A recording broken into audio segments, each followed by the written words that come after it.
kita berada di bawah, seperti di bawah gubuk, karena awal penanaman ini itu di musim kemarau, sedangkan pengairan itu belum ada. Jadi dipayoni atau ditutup, dikasih pelindung, yang mana tujuannya agar tidak cepat kering tanahnya dan daunnya juga tidak terlalu gosong. Ini di belakang saya juga bisa teman-teman lihat, ini boot 7 juga, dan pertumbuhannya juga tidak bagus. Ini di usia 6 bulan. Sangat tidak normal untuk usia 6 bulan seperti ini. Itu harus segera dibuang karena beberapa pekebun masih belum bisa mendeteksi atau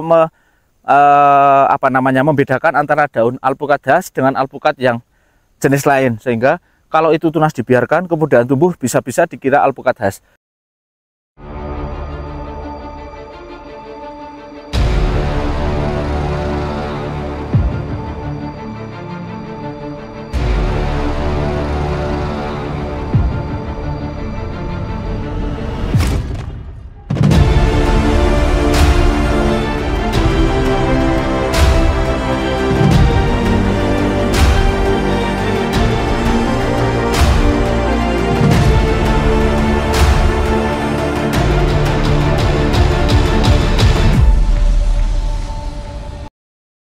Jumpa lagi dengan kami di channel bibitbuahku.com. Kali ini kita masih di Tanah Toraja dan melihat perkembangan pohon alpukat yang waktu itu sudah ditanam dan di sela-sela kopi. Kemudian ini ke depan rencana mau tanam lagi, namun masih kita observasi kira-kira lokasi mana yang cocok. Untuk lokasi yang ini kebetulan kopinya baru selesai penjarangan, jadi pohon yang sudah tidak produktif kemarin sudah diambil, kemudian ditanami alpukat. Jadi masih ada beberapa kopi tapi sangat sedikit, nanti kita bisa Anda lihat dari pantauan kami dari udara.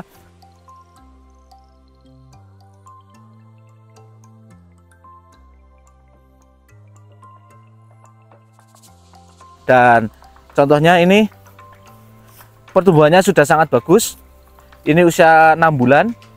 Namun juga ada beberapa kendala di kebun sini, yang mana ini alpukat khas. Kemudian di sini juga tanam alpukat EA21, Sub 034 dan boot 7. Kemudian ada juga Miki. Namun untuk yang boot 7 pertumbuhannya kurang bagus. Dan ini contoh lagi alpukat khasnya.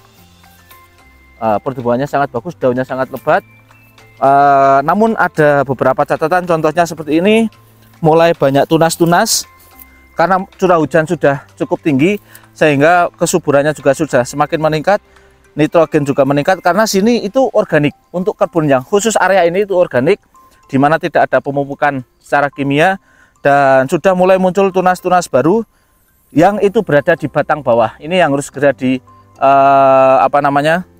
diperhatikan, karena jika kita biarkan ini akan mengalahkan ini. Ini kelihatan banget merah dan mas sudah besar. Ini kita potong saja, tapi nanti kita minta tolong untuk kepala kebunnya untuk memperhatikan masalah tunas air yang akan cepat banget keluar. Ini khas. Ini juga muncul. Ini banyak sekali, 1, 2. Ini harus segera dibuangi. Itu harus segera dibuang karena beberapa pekebun masih belum bisa mendeteksi atau membedakan antara daun alpukat khas dengan alpukat yang jenis lain, sehingga kalau itu tunas dibiarkan kemudian tumbuh bisa-bisa dikira alpukat khas. Dan ada juga kendala yang seperti ini.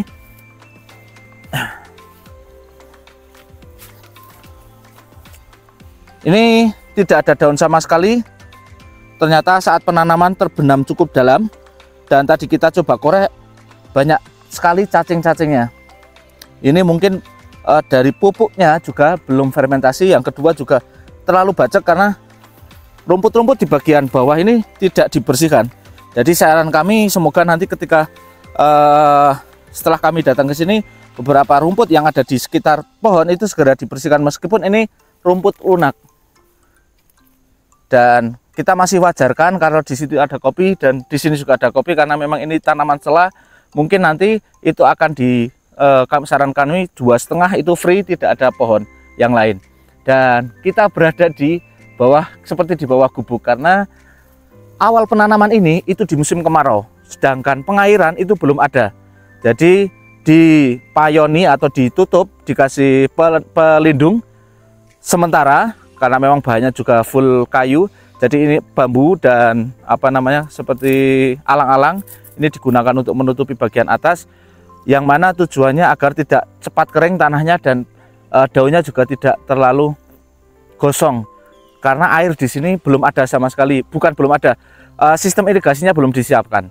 Dan sembari nanti menyiapkan, saya kira ketika curah hujan sudah tinggi kita minta untuk dibuang saja, dimana sinar matahari juga dibutuhkan untuk alpukat, apalagi saat musim penghujan seperti ini.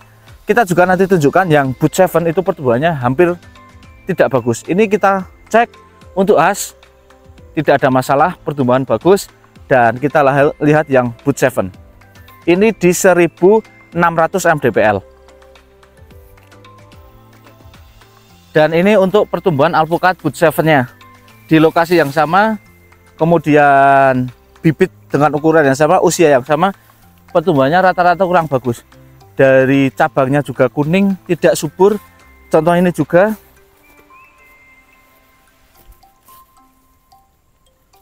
Ini karena saya kira bagian bawah kurang bersih. Yang kedua,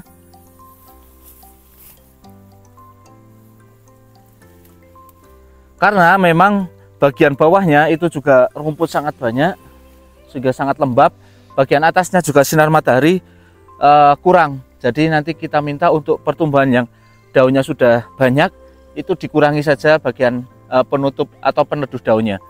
Ini di belakang saya juga bisa teman-teman lihat, ini Boot 7 juga, dan pertumbuhannya juga tidak bagus. Ini di usia 6 bulan, sangat tidak normal untuk usia 6 bulan seperti ini. Sampai sana beberapa dan hampir kebanyakan Boot 7 pertumbuhannya kurang bagus,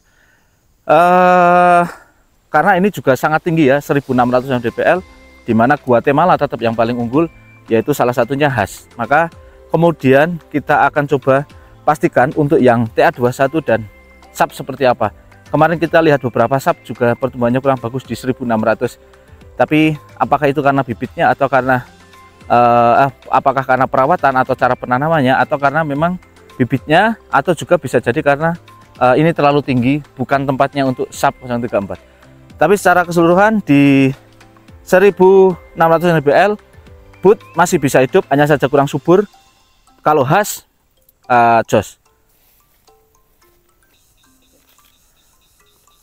Untuk kebun yang area sini itu memang kita lihat di bagian atas atau di bagian daun memang sangat minim hama, padahal ini organik dan bisa dilihat rumputnya sangat rapat, tidak yang bersih-bersih, tidak bersih, dan juga kelembabannya juga saya kira untuk berkembangnya hama itu sangat mudah sekali di sini.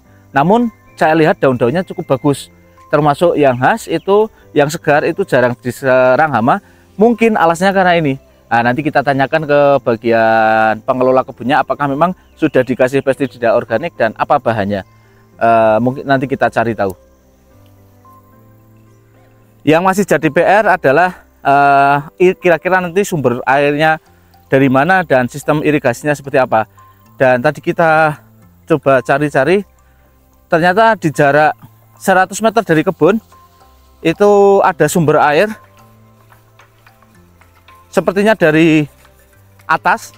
Ini kita nggak berani ke sana, takutnya nanti malah pipanya pecah. Tapi ini dari suaranya keras sekali ya, banter. Jadi saya kira ini nanti aliran airnya juga besar. Nanti kita bisa tarik ke sana, kita kasih T untuk sambung. Di jarak 100 meter sangat cukup, apalagi ini lebih tinggi daripada kebunnya alpukat tadi. Dan ini bisa jadi alternatif atau satu-satunya pilihan untuk nanti sebagai sumber air.